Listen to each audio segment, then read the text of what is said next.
Wicked Modder here with a quick send-in proof video for Nestor T of Georgia. This is the console that you sent in. It is a Falcon motherboard that was on a J-taggable dashboard. So it was on the really old dashboard, 7371. So we went ahead and did a standard J-tag to that. So that means there is no glitch chip. Instead, it's using the standard 1N4148 diodes. And a bit of wire, and then the rewriting of the appropriate NANDs. So it would help if I had things plugged in here. Sorry about that. Didn't have power connected.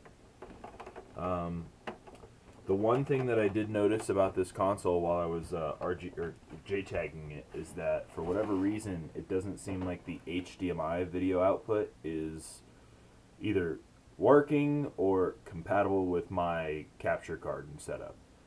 I do occasionally have fritzes with this capture card setup, so that might be the issue. But it does 100% work all the time on the normal AV connection. So I'm using this big guy, you know, this big thing, not the HDMI cable. So that guy's plugged in, and we'll go ahead and demonstrate for you here. We did the blue LEDs, and wow, it just lit up with like a 3-ring thing here, which I hadn't seen it do before. It's just been off, sitting on my counter all night. My monitor's not on the right input. Let me put that on the right input.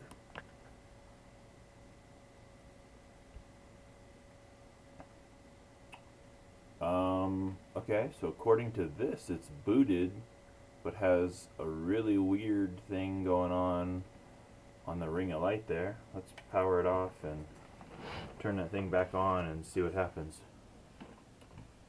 Okay, so this would be boot number 2.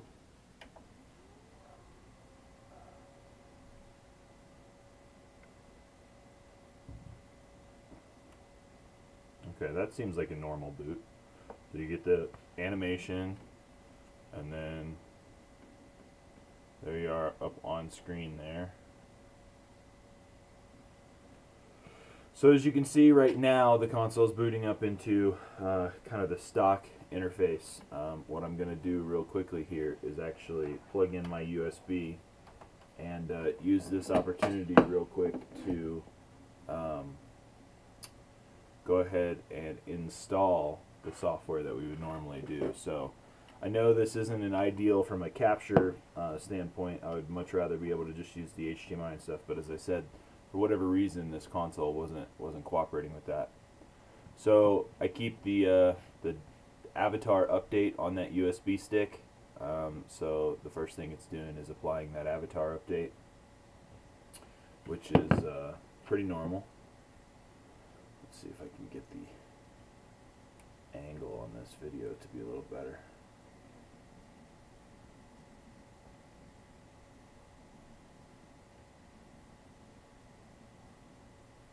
Okay, so now it's just rebooted, booted up nice and fast after applying that avatar update. So nice demonstration of the J-tag, not having to wait for a glitch boot. It's really nice boot times. So what we'll do here, all the way over to the settings tab, into storage, there's my USB memory unit, which has XEX menu on there. We'll copy that to your hard drive.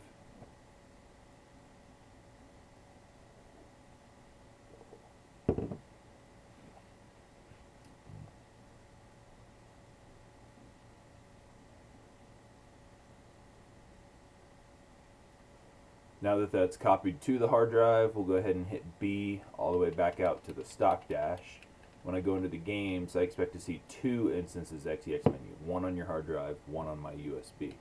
Doesn't matter which one we launch here, because I'm just going to use XEX menu itself as a file manager tool to copy and paste these files into the appropriate hard drive. So I'm pressing right bumper on the controller, which brings up to the USB 0. I'm going to go down to Aurora, press Y, bring up the submenu, copy, so I select A, then I press right on the D-pad, brings me over to the hard drive, So I press Y again to bring up the menu, and I go down and select paste. So that's how we're copying and pasting off of the USB onto the hard drive. So back to the USB, there's dash launch, copy it, paste it onto the hard drive. And then same thing with freestyle. There's freestyle, copy it, and then paste it onto the hard drive. And then now with that done, we can go ahead and use dash launch to specify what we want to boot.